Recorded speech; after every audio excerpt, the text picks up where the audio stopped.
Hello students, आज मैं आपके सामने क्लास 10th की हिस्ट्री का चैप्टर नंबर 1 लेकर आया हूं, the rise of nationalism in Europe. So dear students, ये वीडियो का फर्स्ट पार्ट है जिसमें हम पढ़ने वाले हैं the French revolution and the idea of the nation. So dear students, अगर आपको मेरा वीडियो पसंद आता है तो लाइक, शेयर एंड सब्सक्राइब जरूर करना। So let us begin without wasting our time. The French revolution and the idea of the nation. Okay, so French revolutions के बारे में you might have studied, discussed in the previous class, that is class 9। Okay, so in this chapter what you are going to study is that the French Revolution हुआ था और जिसकी वजह से जो यूरोपियन एरियाज था, उस यूरोपियन एरिया में नेशंस को बिल्डअप करने का आइडिया कैसे आया। सो सबसे पहले अगर देखा जाए तो नेशनलिज्म के जो फीलिंग्स लोगों के माइंड में सेटअप हुई थी, that was just because of the French Revolution that took place in 1789. Okay, तो 1789 में फ्रेंच रिवॉल्यूशन हुआ था। उसकी वजह से जो यूरोप था उसमें नेशनलिज्म की फीलिंग्स ग्रोथ होने लगी in the mindset of the European people. Okay, अगर हम फ्रेंच रिवॉल्यूशंस की बात करें तो फ्रांस में क्या हुआ था कि जो मोनार्की का रूल चलता था। अब मोनार्की में कौन कौन था? वहां किंग होते थे, okay, king and the noble. Okay, ये लोग क्या कर रहे थे? वहां पर फ्रांस में रूल कर रहे थे। ओके, अब क्या होता है जब किंग अपने पावर से और नोबल अपने पावर से लोगों को एक्सप्लॉइट कर रहे थे, and who were those people? Third state के लोग। ओके, तो वहां जो मोनार्की थी, ओके, इनके जो सिस्टम को हम बोलेंगे मोनार्की। तो जो मोनार्की थी, monarchy was transferred into the national assembly. Okay, जो मोनार्की थी वो किसमें चेंज कर दी गई? National assembly. अब नेशनल असेंबली भी बनी from the third state people. कहां से बनी थी? Third state people. अब जब नेशनल असेंबली बन गई थी, फ्रांस की बात कर रहे हो, ओके, जब नेशनल असेंबली बन गई थी तो पीपल ने कहा कि हम लोग क्या करेंगे कि हम अपनी कंट्री को कॉन्स्टिट्यूट करेंगे, एक नेशन बनाएंगे। किस चीज को बनाने की बात हो रही है यहाँ पर? नेशन को बनाने की बात करी और उसकी डेस्टिनी को हम सेटअप करेंगे। ये कौन थे डेस्टिनी और नेशन बनाने वाले? कॉन्स्टिट्यूट कौन बनाना चाह रहे थे? कौन नेशन को कॉन्स्टिट्यूट करना चाह रहे थे? National assembly.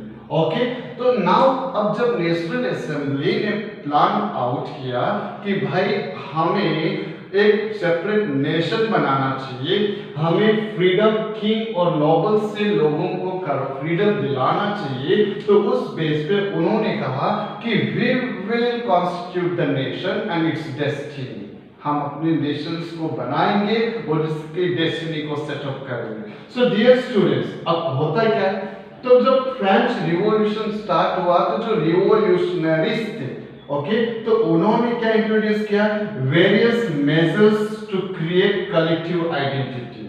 उन्होंने कहा कि एक काम करते हैं, हम लोग सबकी यूनिफॉर्मिटी लाते हैं। और कलेक्टिव क्यों? क्योंकि वो क्या करना चाह रहे थे? कलेक्टिव आइडेंटिटी लाना चाह रहे थे। और किसमें लाना चाह रहे थे? एमंग द पीपल, ताकि जो प्रॉब्लम वहां क्रिएट हो रही है वह प्रॉब्लम क्या हो सके, उसका सॉल्यूशन निकाला जा सके। अब क्या होता है, जो रिवॉल्यूशनरीज थे उनके माइंड में आइडिया आया कि भाई हमें तो फ्रीडम दिलाना है, हमें तो जो नोबल से क्लर्जी है उनके अंडर में जो भी लोग रहे, उनके दबाव में जो भी काम कर रहे, स्लेव वर्क कर रहे, तो हमें आजादी दिलानी चाहिए, फ्रीडम दिलाना चाहिए, वी हैव टू लिबरेट। तो उनके पास idea of this two things. कौन से? एक तो ले पैट्री मतलब द फादर लैंड के कॉन्सेप्ट को लेकर आ। ओके, ले सिक्योर द सिटीजनशिप, जैसे हम कहते हैं ना कि भारत हमारी माता है, मातृभूमि, तो भारत को हम लोग हमारी माँ के समान मानते, मातृभूमि के समान मानते। तो उसी टाइप से जो फ्रांस था, फ्रांस में एक आइडिया डेवलप करना था कि ला पैट्री मतलब फादरलैंड है और हम उसके क्या है, सिटीजन्स। अब ये तो हुआ, तो ये सिस्टम जब उन्होंने ये आइडिया जब वहां के लोगों के माइंडसेट में डाला, तो इन्होंने सबसे ज्यादा इंफोसाइज किया और इक्वल राइट्स, इसके ऊपर फोकस किया, सबसे ज्यादा इक्वल राइट्स के ऊपर फोकस किया।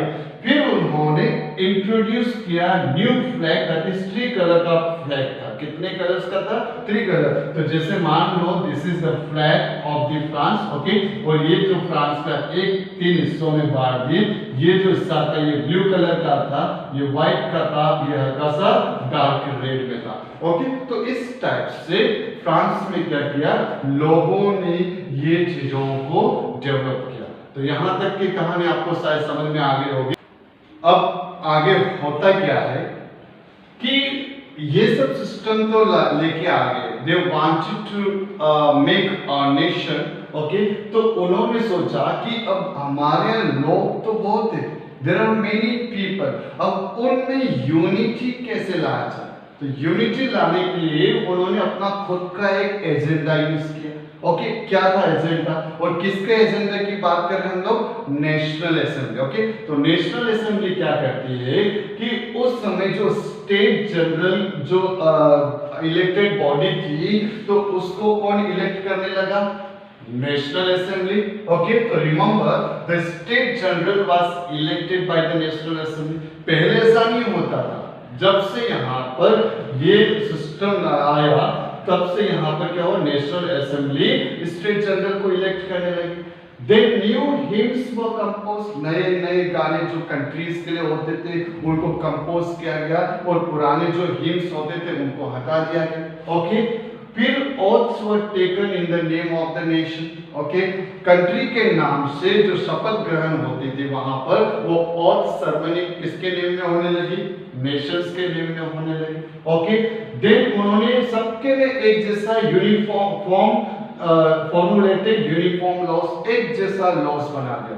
पहले क्या होता था, फर्स्ट स्टेट होता था, सेकंड स्टेट होता था, थर्ड स्टेट होता था, जहां पर फर्स्ट स्टेट में क्लर्जी होती थी, सेकंड स्टेट में नोबल्स होते थे, ये अपना पावर यूज करते थे, एंड द थर्ड स्टेट के जो लोग थे they had to follow the, okay. लेकिन अभी यहाँ पर क्या हुआ, जब नेशनल असेंबली पावर में आती है तो सब कुछ सिस्टम कैसे कर दिया, एक जैसे कर दिया, ओके। देन जो रीजनल डायलेक्ट्स थी, लोकल डायलेक्ट्स, लोकल लैंग्वेजेस थी, उसको डिस्करेज किया गया। क्यों, क्या होता है, एक जैसे एक नेशन है, और नेशन में अगर मान लो many language dialects are use, तो क्या होगा, जो मेन लैंग्वेज होगी उसकी वैल्यू कम हो जाएगी। तो अब यहाँ पर इन्होंने क्या किया, नेशनल असेंबली ने क्या किया कि जो भी रीजनल डायलेक्ट्स थे उसको डिस्करेज किया, और इंपॉर्टेंस ज्यादा किसको दिया, फ्रेंच लैंग्वेज को। तो इस टाइप से फ्रांस में क्या हुआ, फ्रेंच एक कॉमन लैंग्वेज बन जाती है। तो यहाँ तक आपको शायद क्लियर हो गया होगा, okay. So let us continue.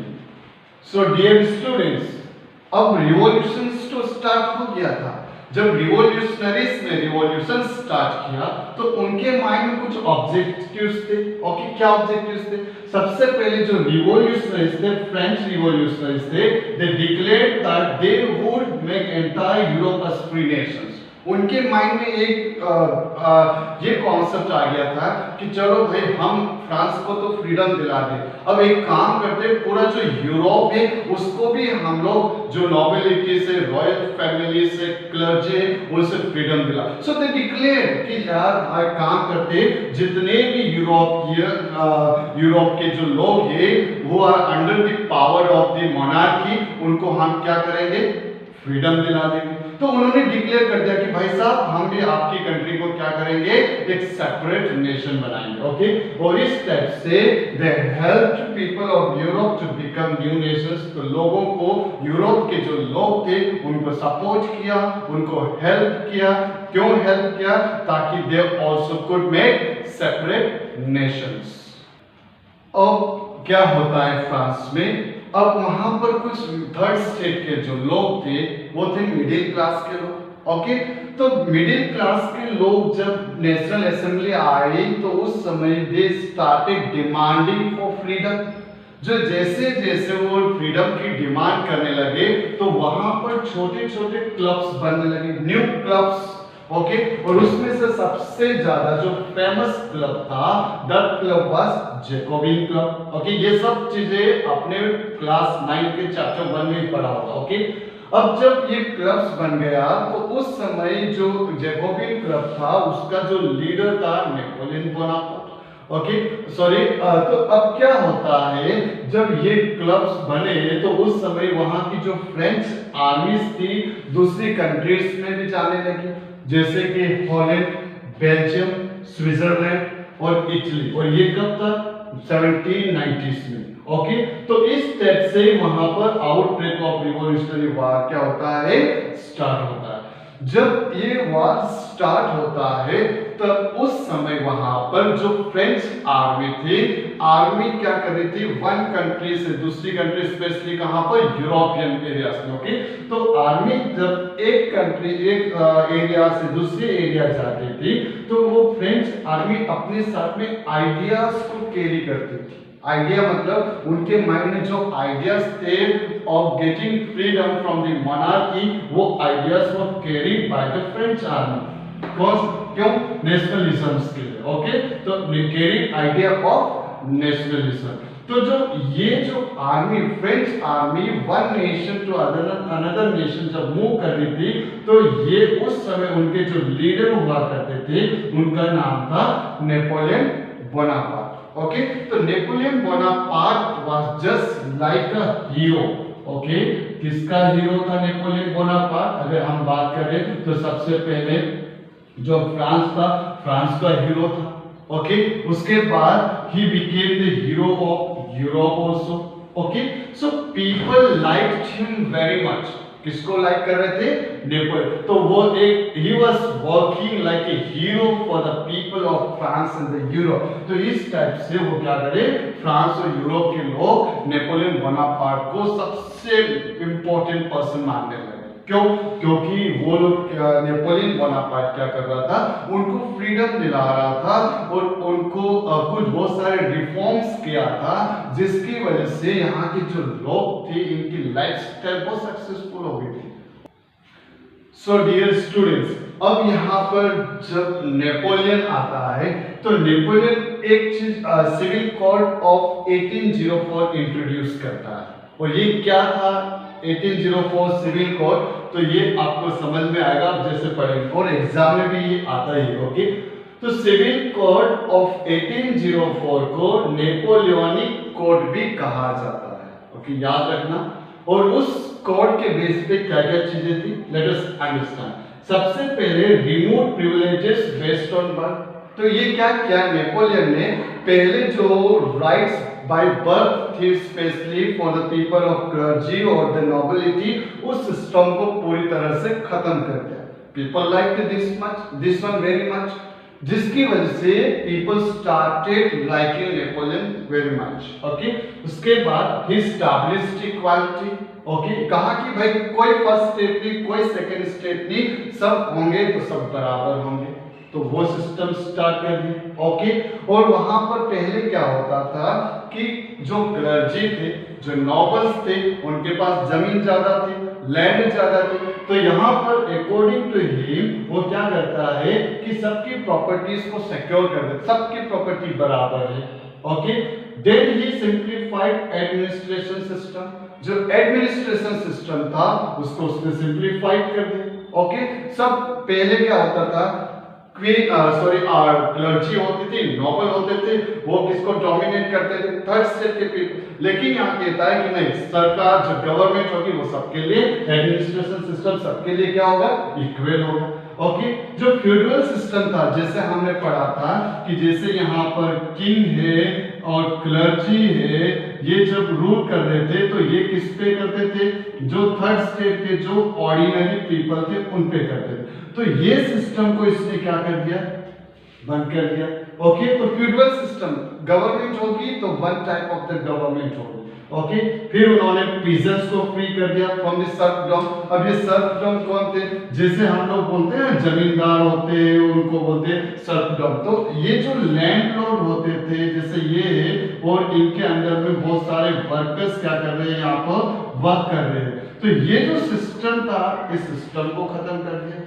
Okay, then memorial dues, जैसे क्या होते थे पहले के जो लोग थे गिरवी रखते थे और सामान को ले लेते थे और इंटरेस्ट देते थे, तो ऐसे सिस्टम को भी इसने क्या कर दिया, बंद कर दिया।